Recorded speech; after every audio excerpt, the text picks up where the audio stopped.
venha se fortalecer, porque o Evangelho de Cristo, ele tem poder. Eu quero contextualizar essa mensagem para falar aquilo que Deus ele fez na minha vida.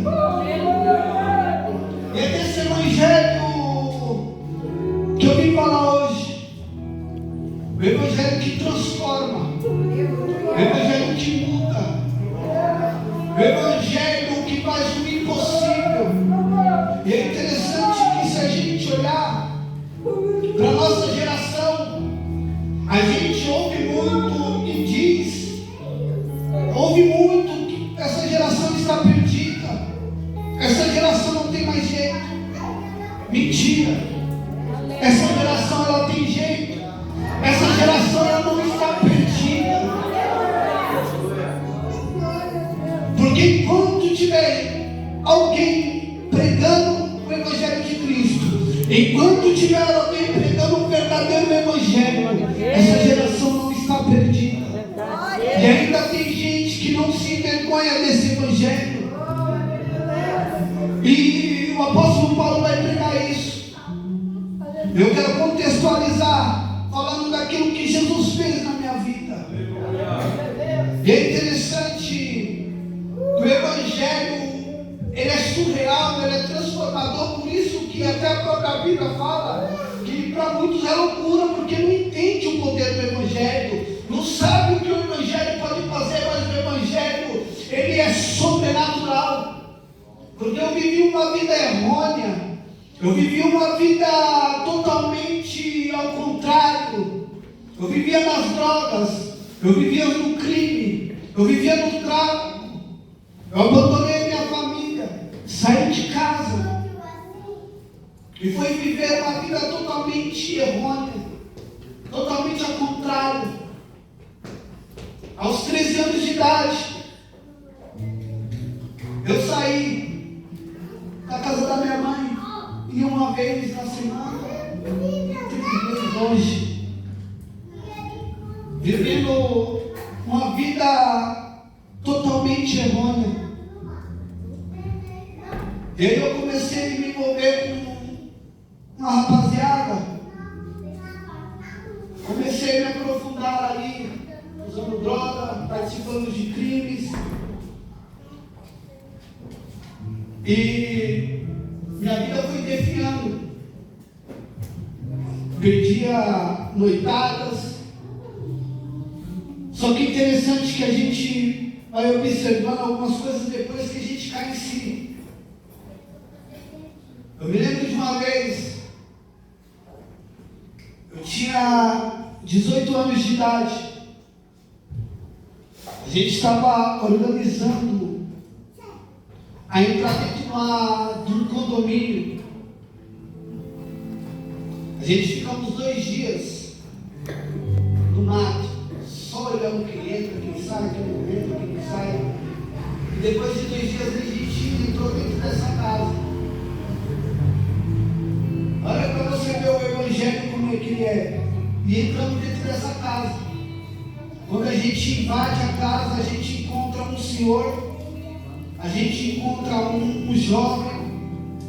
E quando a gente começa a revisar a casa, a gente entra dentro de uma sala. E quem entra primeiro dentro dessa sala sou eu. E assim que eu entro, era uma sala hospitalar. E lá dentro tinha uma senhora, entubada, com o olho aberto. E na hora que eu entrei, eu vi aquela senhora, ela falou: o que está acontecendo? Eu falei assim: senhora, fica tranquila, a gente vai levar só o que tiver que levar e não vai acontecer nada com ninguém.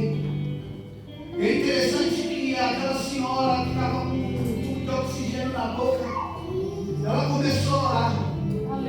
Ela pegou e falou: Senhor, eu não sei qual é o motivo que esses jovens estão fazendo aqui. Eu não sei se é por falta de opção. Eu não sei se é por necessidade. Eu não sei o porquê eles estão fazendo aqui. Mas, Senhor, nesse trajeto, tudo o que eles vão fazer, faça com que eles levam tudo o que tem que levar, tudo o que eles quiserem, mas não deixe acontecer nada com ele entre a entrada e a saída deles da minha casa. Eu me lembro até hoje, porque aquela mulher, ela regalou os olhos e falou assim: jovem, você ainda não sabe, mas Deus ele vai tratar com você de uma tal forma que você ainda vai ministrar o evangelho dele. Só que a gente cego não enxerga isso. Pegamos, fomos embora, tudo. E eu continuei nessa prática errônea. Até que eu comecei mais profundo, me envolver bem mais. E eu saio daqui do Jardim Tomé, vou para o Parque São Luís, ali sentindo o Capão Redondo, o Campo da 50. E lá a gente começa a tomar conta de lá, entre aspas, que a gente falava na época. E um dos dias eu voltei, vim em casa, minha mãe perguntou para onde que eu ia, eu com a bolsa. Eu falei para ela que eu ia para a praia, mas já voltava. Mentira. Estava indo para a favela. E fiquei lá durante mais uns meses. E um certo dia, foi quando Deus ele resolveu a tratar. Vim para o Tomé. Chegou no Tomé, assim que eu desço na casa da minha mãe, eu vejo a viatura descendo. Quando a viatura está descendo, eu subo a viela, eu passo na frente deles. Eles não... Peguei e desci a rua, eu vi pro meio do mato, eu pedi pro meu sobrinho estava passando de bicicleta, meu sobrinho tinha 7 anos de idade. Eu falei assim para ele: vai lá em casa, dentro das minhas roupas, e pega uma caixinha de perfume. Ele foi e pegou, eu muito inocente, tinha um dinheiro lá dentro, eu peguei esse dinheiro e saí. E nesse trajeto eu saí, voltei para São Luís, aqui no Jardim São Luís, depois do Campo Limpo. Fico lá, chego um certo dia de madrugada, eu saio na varanda e eu percebi que tinha algo estranho, só que não saí. Eu vou ficar. Chegou de manhã, mais uma vez eu apareci na varanda e eu voltei. Quando eu voltei, eu já ouvi uns barulhos de polícia. Eu falei: deve ser aqui não. E quando eu vou me deitar na cama, a polícia invadiu a casa em que eu estava, mas 2 mulheres e uma jovem de 16 anos. E a polícia entrou, só que eu estava no quarto sozinho. Na hora que a polícia entrou nesse quarto, o policial ele já chegou para me matar. Ele já me derrubou no chão, puxou o gatilho e falou: agora já era, você perdeu, eu vou te matar aqui. E entrou uma criança. O nome dessa criança é Lucas. Essa criança, ela me viu e falou assim: tio, o que está acontecendo? O senhor polícia não faz isso com ele não. Então os policiais pegaram, me chamaram, me levaram para o DP. E aí eu fui no sistema penitenciário. Aí foi ali que Jesus ele começou a fazer o seu governo do sistema penitenciário.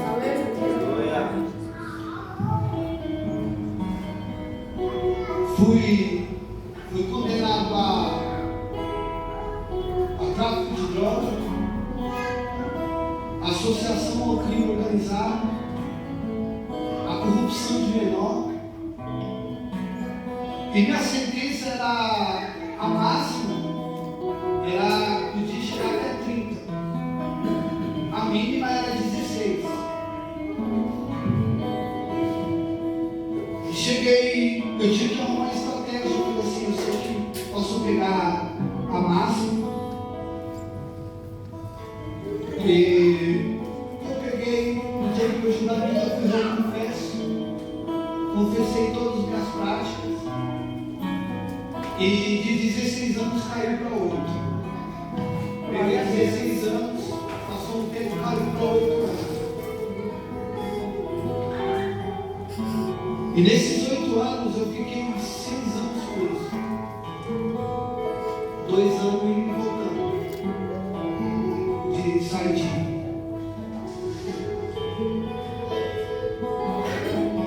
E uma certa feita, já tinha se passado mais ou menos quase 5 anos.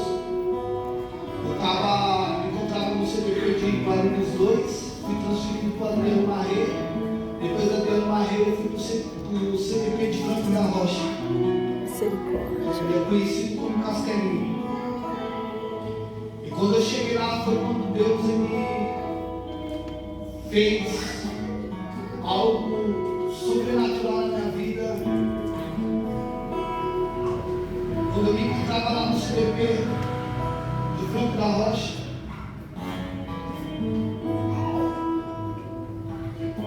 eu estava na quadra jogando futebol, o pessoal tudo me procurando, aí quando eu estava subindo para minha cela, ô Diego, onde você estava? Na verdade não é Diego, eles me chamavam de Sul, ou Zona Sul. Onde você estava? Eu falei, eu estava lá jogando futebol para a disciplina do presídio está te procurando. Quando a disciplinar está procurando é porque aconteceu algo grave. Eu falei, mas o que está acontecendo? Aí eu fui até a gaiola e falei, senhor, o que está acontecendo? Você é o Diego Silvio Santos? Eu falei, sou eu mesmo. A casa caiu.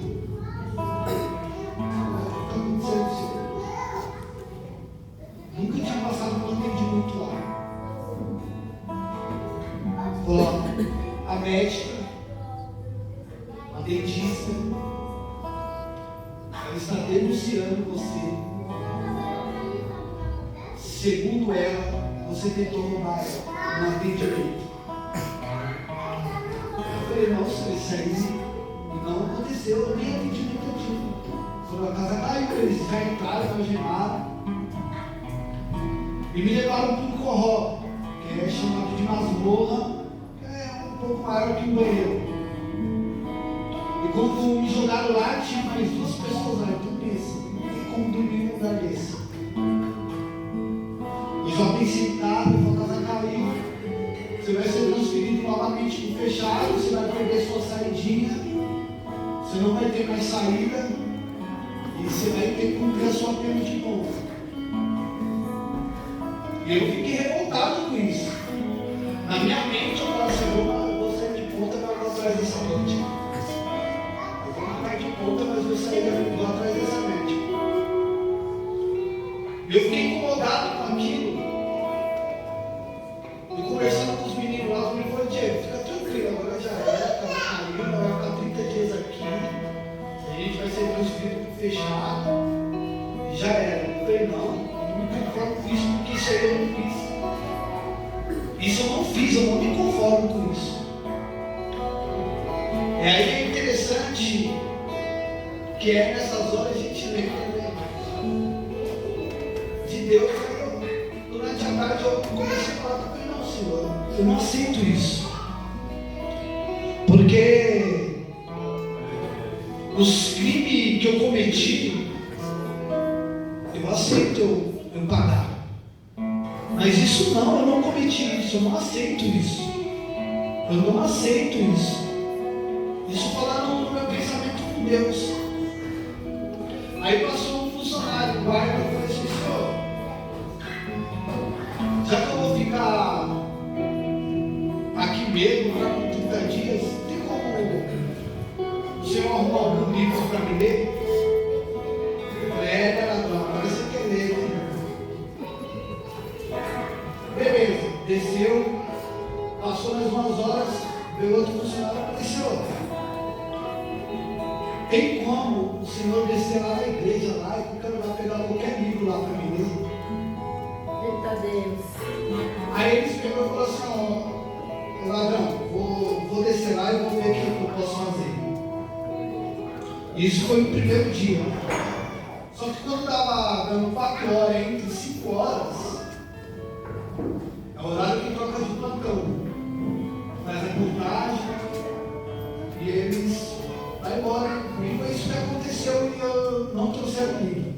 Aí chegou o funcionário da noite, falei, senhor, tem como você arrumar algum livro lá para me ler, para mim?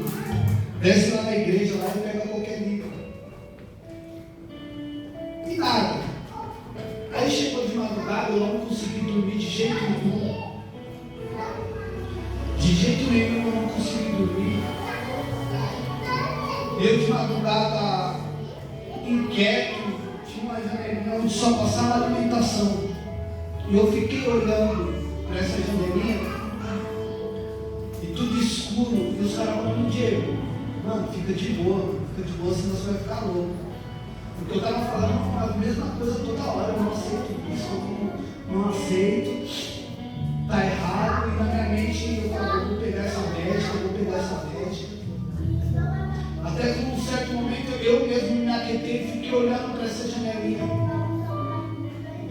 E de repente aconteceu algo que nunca aconteceu, eu nunca senti com droga, nunca senti com bebida, eu nunca senti na noitada, eu nunca senti o que eu senti nesse dia. Então eu comecei a olhar para essa janelinha onde passava alimentação.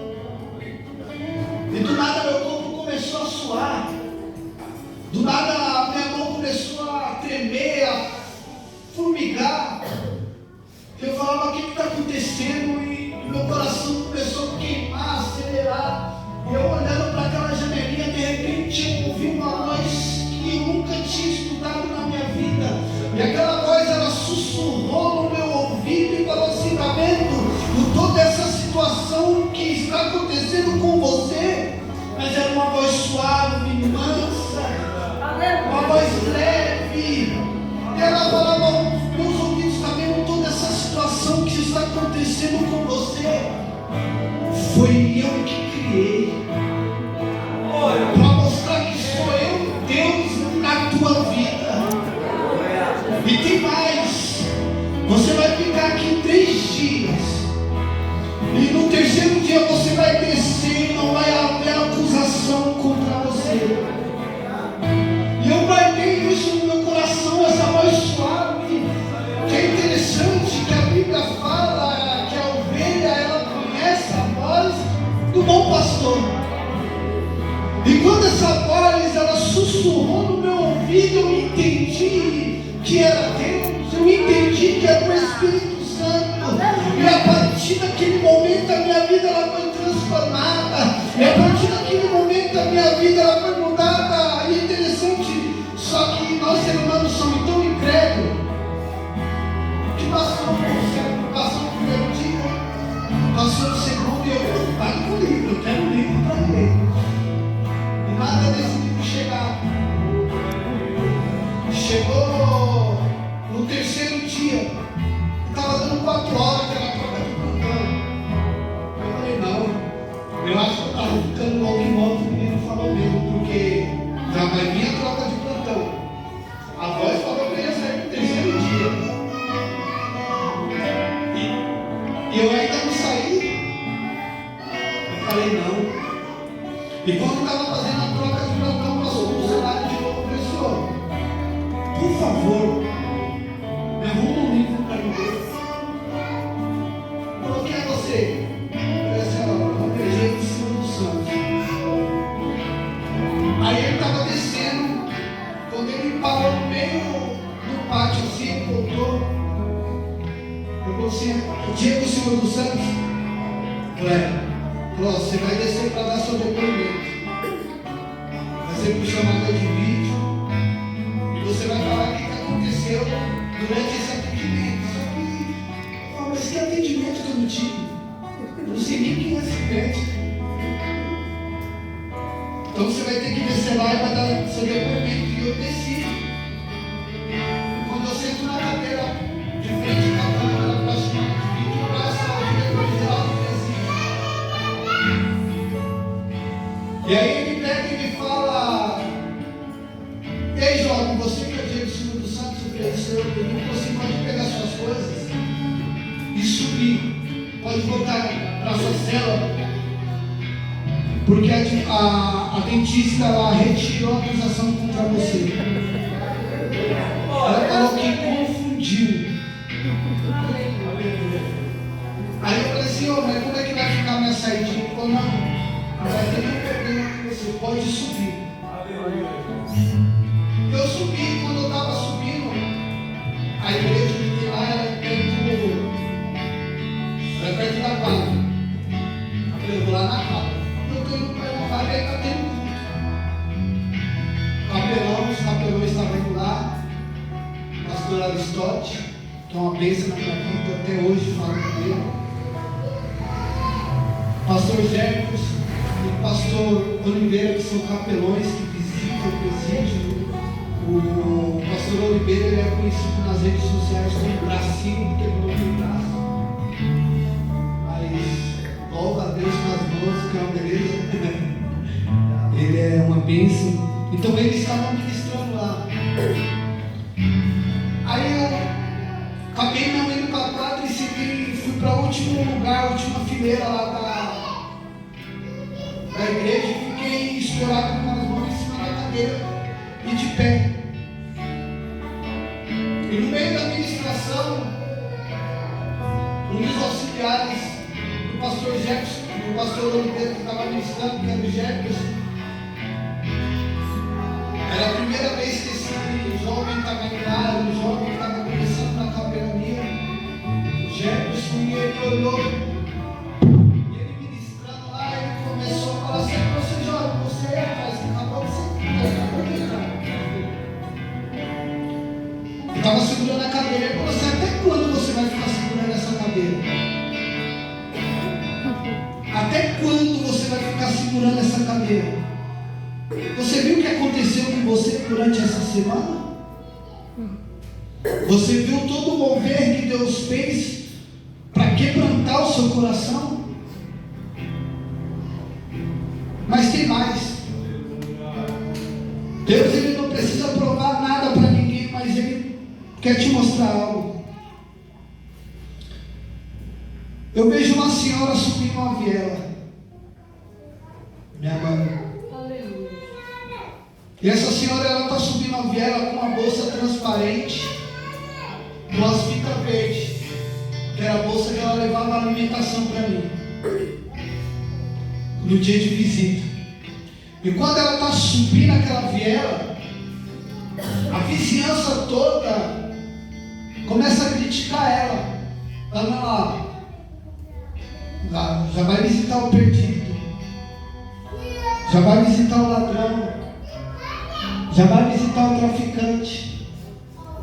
Só que Jesus, quando viu aquela cena, ele falando ao Pai, não, ali vai ser meu servo, Aleluia. ali é que vai ministrar a minha palavra, ali é que vai proclamar o Evangelho de Cristo.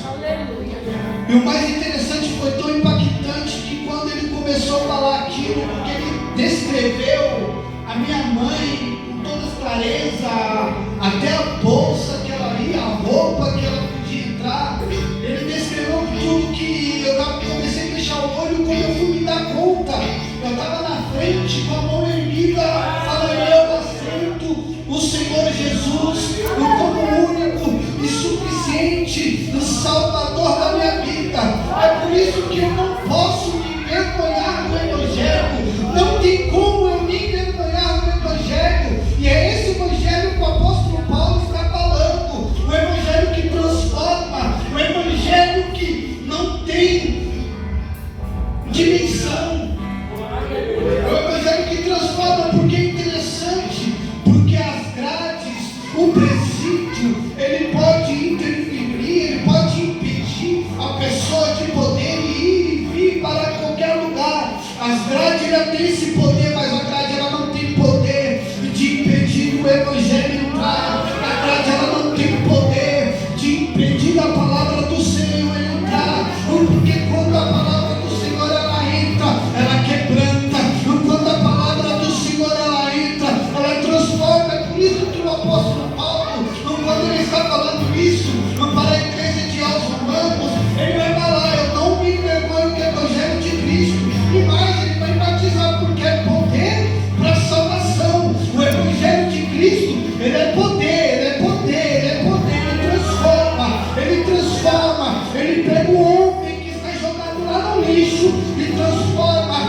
estiver.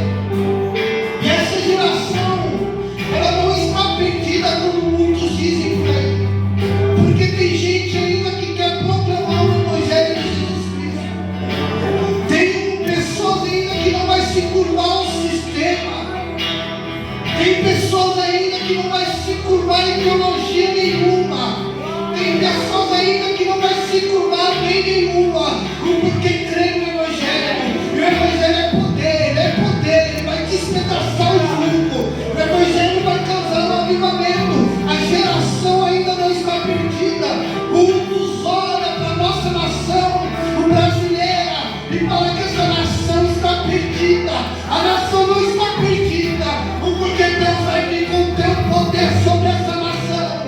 E Deus vai fazer um mover, e o Evangelho vai ser proclamado. Porque quando o Evangelho ele é proclamado na sua essência, Deus aviva, Deus aviva, Deus aviva, Deus aviva, Deus aviva. E Deus vai avivar essa nação através do Evangelho. Nós não podemos nos curvar, nós não podemos ceder à pressão, nós não podemos ceder às leis que estão tentando criar, ainda que proíbe, porque muitas das vezes Paulo foi proibido de pregar, Paulo foi proibido de falar, mas sabe o que ele fez? Ele usou as mãos, ele começou a escrever o Evangelho, ele começou a escrever algumas cartas, ainda que o sistema tenta impedir a igreja de proclamar o Evangelho, não vai conseguir. Sabe por que não vai conseguir? A igreja está fundamentada em 3 promessas. A Bíblia ela vai falar que tem cerca de mais de 8.100 promessas, mas a igreja está estabelecida em 3. Uma, Jesus falou no diálogo com o apóstolo Pedro que ele edificar a sua igreja e as portas do inferno não iam prevalecer contra a igreja e não vai prevalecer contra a igreja. Então essa é uma promessa de Jesus Cristo. Pode se levantar lei, pode se levantar quem for, pode levantar Satanás, mas não vai prevalecer contra a igreja de Cristo, porque é uma promessa que as portas do inferno não vai prevalecer contra a igreja. E outra, a igreja ela não está sozinha. A segunda promessa é que o Pai ele ia ao Pai, mas ia deixar o Consolador. Quem é o Consolador? Que está com a igreja nos momentos difíceis, é o que está com a igreja, é o que consola a igreja, é o que ajuda a igreja, é o que auxilia a igreja. Quem é? É o Espírito Santo, é o Espírito Santo, é o Espírito Santo, é o Espírito Santo, e ele está aqui, é o Espírito Santo. E a terceira promessa, qual é a terceira promessa? É que ele vai ao Pai preparar um lugar, mas vai nos buscar. Então a igreja ela está fundamentada nestas 3 promessas, de que as portas do inferno não vai prevalecer contra a igreja, de que o Pai foi, que Jesus foi, mas deixou o Consolador para auxiliar a igreja. E a terceira promessa é que ele vai vir buscar a tua igreja, e não é nada que possa impedir a igreja. Não é nada, pode levantar lei, pode levantar ideologia, mas nada vai impedir a volta de Cristo, porque a volta de Cristo ela vai anunciada por Jesus Cristo. E quem é Jesus Cristo? Ele é o Evangelho, ele é o Verbo vivo, ele é o poder, ele é o poder, ele é o poder, ele é o poder. E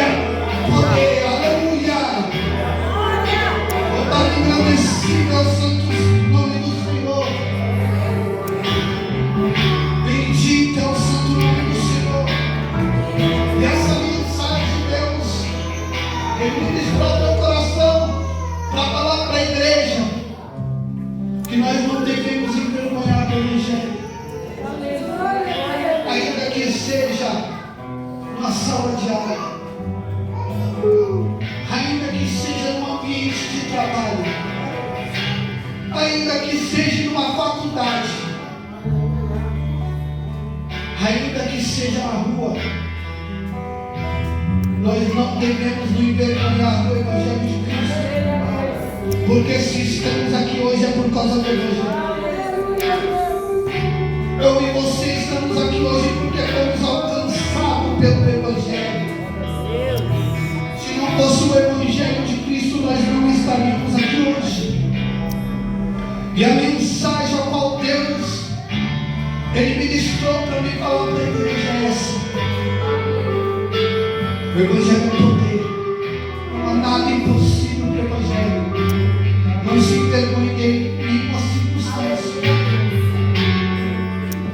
O Evangelho de Cristo, e nós temos que guardar, não ter, porque Ele é poder. Eu agradeço a oportunidade de Jesus. Aleluia.